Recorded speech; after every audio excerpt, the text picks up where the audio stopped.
കഴിഞ്ഞോ? ഒരു വിധത്തില്. നീ നോക്കി. ആ വലിയ കുഴപ്പമില്ല. പോലീസുകാർക്ക് റൂംസ് ഒക്കെ സെർച്ച് ചെയ്യണമെന്നാ പറയുന്നത്. ഏതായാലും വനിതാ പോലീസ് ഇല്ലാതെ അകത്ത് കയറാൻ പറ്റില്ല എന്നുള്ള എന്റെ ഐഡിയ ഏറ്റു. അതുകൊണ്ട് ഇത്രയും സമയം കിട്ടിയില്ലേ? ഞാൻ വിചാരിച്ചു കുടുങ്ങിയെന്ന്. ആ പിന്നെ ലൈലിയോട് രാജിയോട് ഞാൻ വിവരം പറഞ്ഞിട്ടുണ്ട്. അവരുടെ കൂട്ടത്തിൽ പുറകെ നിർത്തിയാൽ മതി. ഓ എനിക്ക് ആകെ ഒരു ടെൻഷൻ. ഓ തുടങ്ങി അവളുടെ ഒരു ടെൻഷൻ. ധൈര്യമായിട്ട് കൊണ്ടുപോടി, ഞാൻ പോണു. സിറ്റി പോലീസ് കമ്മീഷണർ ഇടിയങ്കർത്ത സാർ ഇപ്പൊ എത്തും. നിങ്ങളുടെ വകുപ്പ് ന്യായമൊക്കെ അദ്ദേഹത്തോട് പറഞ്ഞാൽ മതി. എന്റെ അമ്മോ, ഇടിയങ്കർത്ത സാറ് വേണം, എനിക്ക് വേണം. ഏത് കർത്തവ്യം വരണമെന്ന് ഞാനും നോക്കട്ടെ.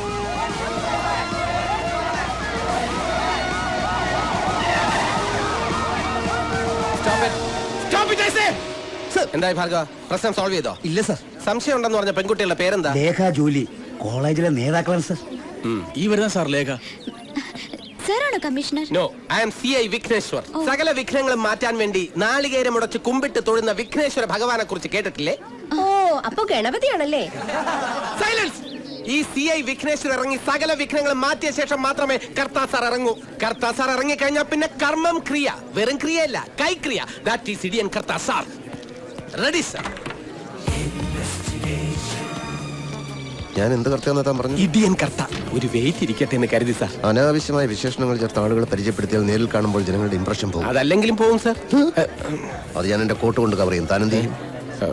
ഇവിടുത്തെ സിറ്റുവേഷൻ എങ്ങനെ? വളരെ ഓക്കെയാണ് സാർ. സാറിന് ഇരിക്കാനുള്ള അന്തരീക്ഷം ഞാൻ ഒരുക്കിയിട്ടുണ്ട്. People lacking intelligence show their muscle power. എല്ലാവരും കേട്ടല്ലോ? അതിന്റെ മീനിങ് പിന്നീട് എനിക്ക് പറഞ്ഞു തരാം സാർ. Okay, coming sir. പണ്ട് ഞാനൊരു ജർമ്മൻ ഷെപ്പേർഡ് പട്ടിയെ വളർത്തിയിരുന്നു. മെരുങ്ങാൻ സമയമായിട്ട് മെരുങ്ങാതെ അതൊരു ദിവസം എന്റെ നേരെ കുരച്ചു ചാടി. ഞാനൊരു പിസ്റ്റൾ എടുത്ത് ഡിഷിം ഡിഷിം ഡിഷിം. മെരുക്കാൻ ശ്രമിച്ചിട്ടും മെരുങ്ങാത്തവർക്ക് എന്റെ ഈ ജീവിതകഥ ഒരു പാഠമായിരിക്കട്ടെ. സാർ ഇവിടെയെങ്കിലും വേറൊരു കഥ പറയുമെന്ന് വിചാരിച്ചു. Procedure code demands women police participation. Durga 98 kilo തൂക്കവും 8.5 കുതിരശക്തിയുമുള്ള ഞങ്ങളുടെ സർക്കിളിലെ ഏക വനിതാ കോൺസ്റ്റബിൾ. നിങ്ങളുടെ ഹോസ്റ്റലിലേക്ക് ഈ വസ്തു മതിയാവോ? പ്ലീസ് പ്ലീസ് മാറിക്ക്. Good morning commissioner. ഞാൻ ഫാദർ കച്ചറത്തറ. എത്രത്തറയല്ല, Kacharathara my family name.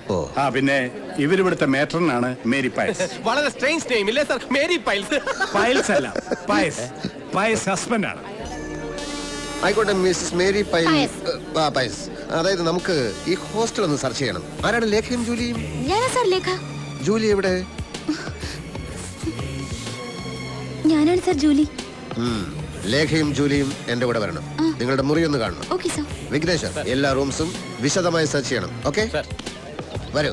Police force ഇവിടെ തന്നെ നിന്നാ മതി. ഈ പെൺകുട്ടികളെ പുറത്തേക്കോ അകത്തേക്കോ വിടരുത്. Matron, you come with me. രണ്ടാളുടെ മുഖത്തൊരു കള്ളലക്ഷണം ഉണ്ടല്ലോ. അങ്ങനെയൊന്നുമില്ല സാർ. ഇങ്ങനൊരു അനുഭവം ഇത് ആദ്യമായിട്ടാ, അതുകൊണ്ടാ. സത്യത്തിൽ പേടിച്ചു പോയി സാർ. ഓഹോ, എന്നെ കണ്ടിട്ടാണെങ്കിൽ ഒട്ടും പേടിക്കണ്ട. സ്നേഹിക്കാൻ കൂടി അറിയാവുന്ന ഒരു പോലീസ് ഓഫീസറാണ് ഞാൻ. A heart full of love. നിങ്ങളിൽ ആരുടെ ലവറാണ് രമേശ്? പേടിക്കണ്ട, ലവ് എന്ന് പറയുന്നത് മനസ്സിന്റെ ഒരു പ്ലസന്റ് ഫീലാണ്. അതിന് പ്രായഭേദമില്ല. I like it. രമേശ് ഞങ്ങളുടെ ലവർ ഒന്നുമല്ല sir, is a best friend. അത്രേ ഉള്ളൂ സാർ. Your boy friend? എന്നെ നിങ്ങൾക്ക് അങ്ങനെ ഒരു ഫ്രണ്ടായി കണക്കാക്കാം. ഞാൻ ഇപ്പോഴും ഒരു യങ് മനസ്സുള്ള സ്റ്റുഡന്റിനെ പോലെയാ. Still I am a bachelor boy, you know. ഈ രമേശിന് ആരൊക്കെയുണ്ട്? അമ്മ മാത്രമേ ഉള്ളൂ തോന്നുന്നു. നന്ദിനി പ്രസാദ് അല്ലേ? അതെ സാർ. അവരെ അറിയോ? അറിയാം സാർ. Other relatives? അറിയില്ല സാർ. ഇതിലാണ് സാർ. Oh, thank you. ഈ ഹോസ്റ്റലിന്റെ ചരിത്രത്തിൽ ആദ്യമായിട്ടാണ് ഇങ്ങനെ പോലീസുകാർ കയറി ഇറങ്ങുന്നത്. പോലീസുകാർ കയറി ഇറങ്ങുന്നത് ഒരു ഹോസ്റ്റലിന്റെ ഐശ്വര്യമാണ് മിസ്സസ് മേരി പൈൽ. എല്ലായിടവും നല്ലതുപോലെ അരിച്ചു പറക്കിക്കോണം. ഒരാളെ ഒന്നുമല്ല, 5-8 ആളുകളെ ഒളിപ്പിച്ച് താമസിപ്പിക്കാൻ വലിയ പ്രയാസമൊന്നുമില്ല അല്ലേ? നോ സാർ, മേരി മാഡം ഭയങ്കര സ്ട്രിക്റ്റാ. അല്ലെങ്കിൽ ഒളിപ്പിച്ചേനെ അല്ലേ? സാർ ഇതാണ് റൂം. ഓഹോ, എന്താ സാർ ഇവിടെ ഒരു പുരുഷഗന്ധം? ഇവിടെ തീർച്ചയായും ഒരു പുരുഷന്റെ ഗന്ധമുണ്ട്. അത് സാറ് പുരുഷനാണല്ലോ. അല്ലല്ല. അയ്യോ അല്ലേ സാർ? അതല്ല, ഞാൻ മറ്റൊരു പുരുഷന്റെ ഗന്ധം എന്നാണ് ഉദ്ദേശിച്ചത്. സാറിന് തോന്നുന്നതായിരിക്കും. ആ, തോന്നുന്നോണ്ടാണല്ലോ ചോദിക്കുന്നത്. ഇല്ല സാർ, സാറല്ലാതെ മറ്റൊരു പുരുഷൻ ഇവിടെ വന്നിട്ടേ ഇല്ല. ഞങ്ങളുടെ കസിൻസ് വന്നാൽ പോലും താഴത്തെ ഗസ്റ്റ് റൂം വിട്ട് മുകളിലേക്ക് വരാൻ മേരിമേടെ സമ്മതിക്കില്ല സാർ. ഈ റൂം വളരെ സ്പേഷ്യസ് ആണല്ലോ. ഹോസ്റ്റലിലെ എല്ലാ റൂംസും ഇതുപോലെയാണോ? അല്ല സാർ, ഇത് മുത്തച്ഛനും മാനേജ്മെന്റുമായിട്ടുള്ള ധാരണയിൽ സ്പെഷ്യൽ ആയിട്ട് കിട്ടിയതാ. ആരുടെ മുത്തച്ഛൻ?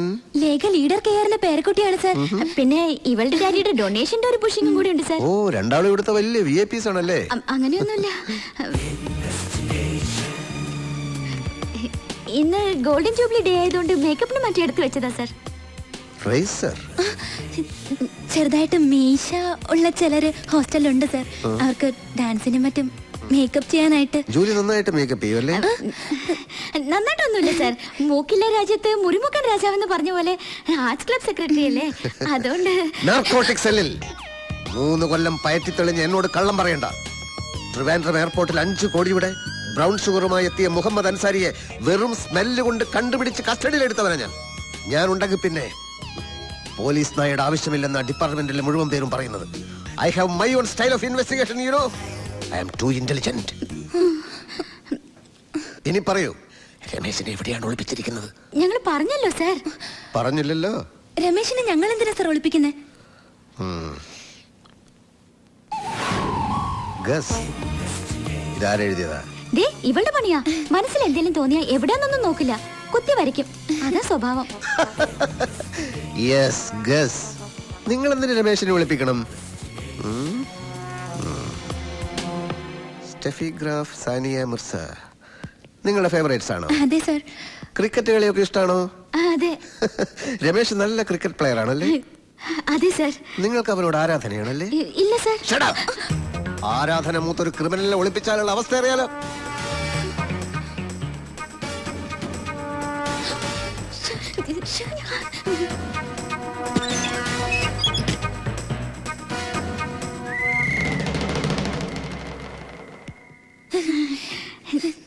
എന്താ സർ? കോബ്ര.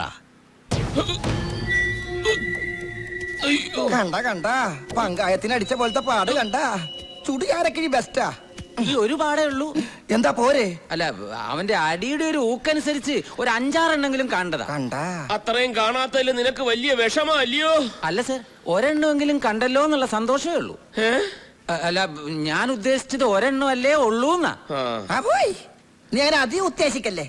ഡിസ്റ്റർബൻസ് ഉണ്ടാക്കാതെ പോ. തല്ല് കിട്ടിയതല്ലേ. മിനിസ്റ്റർ അല്പം റിസ്ക് എടുക്കട്ടെ. റിസ്ക് അല്ല പിന്നെ തെറ്റിച്ചേ പറയൂ. ആ യൂത്ത് വിങ്ങിന്റെ വിജയനും പങ്കജാക്ഷനും വന്ന് കാണാൻ നിൽക്കുന്നു. എന്തോന്ന് അടിയുടെ പാടോ? അല്ല സാറിനെ ഒരു ഊത്തിനെ ഇങ്ങോട്ട് കയറ്റി വിടണ്ട. ഓ, IG പോയോടോ? ഇല്ല, TV ന്യൂസ് കണ്ടോണ്ടിരിക്കുക. ഇപ്പൊ കുറച്ചുകൂടി സ്ലോ മോഷനിലാ കാണിച്ചോണ്ടിരിക്കുന്നത്. അടി കൊണ്ട് സാറിങ്ങനെ പറന്നു വീഴുന്ന ആ കുന്ത്രണ്ടോ അടിച്ച് പൊട്ടിക്കണോ? മനുഷ്യനെ നാണം കെടുത്താൻ വേണ്ടി ഓരോരുത്തന്മാര് കച്ച കെട്ടി ഇറങ്ങിയിരിക്കുക. തെണ്ടികള്, പാട്ടികള്. താൻ പൊട്ടിക്കണ്ട, ചെന്ന് ഓഫ് ചെയ്യ്. ചെല്ല്. അവന്മാർക്ക് ചാകരയല്ലേ കിട്ടിയേക്കണത്. ചാകര. അതാരാ? ഹലോ, അതേടാ ഞാൻ തന്നെ. നീ എന്നാ ഈ പറയുന്നത്? മന്ത്രിയാവുമ്പോ അങ്ങനെ ചെളിവാരി അറിയാൻ പലരും കാണും. അസൂയ അല്ലാണ്ടെന്താ? നിന്റെ ചേട്ടനെ കുറിച്ച് നിനക്കറിയാമേലേ? തികഞ്ഞ ഒരു ഗാന്ധിയനായ നടേശൻ അങ്ങനെ ചെയ്യുമെന്ന് നീ കരുതുന്നുണ്ടോ? എന്താ പറഞ്ഞു TV കണ്ടെന്നോ? ചുമ്മാ ക്യാമറ ട്രിക്ക്. ശരി. ഓ, ഈ TV കാരന്മാരെ കൊണ്ട് തോറ്റ്. ലണ്ടനിൽ നിന്ന് ദിനേശനാ. എനിക്ക് മനസ്സിലായി. ലണ്ടനിൽ ഡ്യൂപ്ലിക്കേറ്റ് ദിനേശനല്ലേ? തെറ്റിയല്ലേ? തെറ്റി. ഒരു വാക്ക് നേരെ പറയാൻ അറിഞ്ഞൂടാ. പ്രധാനമന്ത്രിയാവാനാ മോഹം. ഡ്യൂപ്ലിക്കേഷൻ അല്ലടോ, ഡെപ്യൂട്ടേഷൻ. ഉദ്ദേശിച്ചത് അത് തന്നെയാണ്. പക്ഷെ സ്പെല്ലിംഗും തെറ്റിപ്പോയി.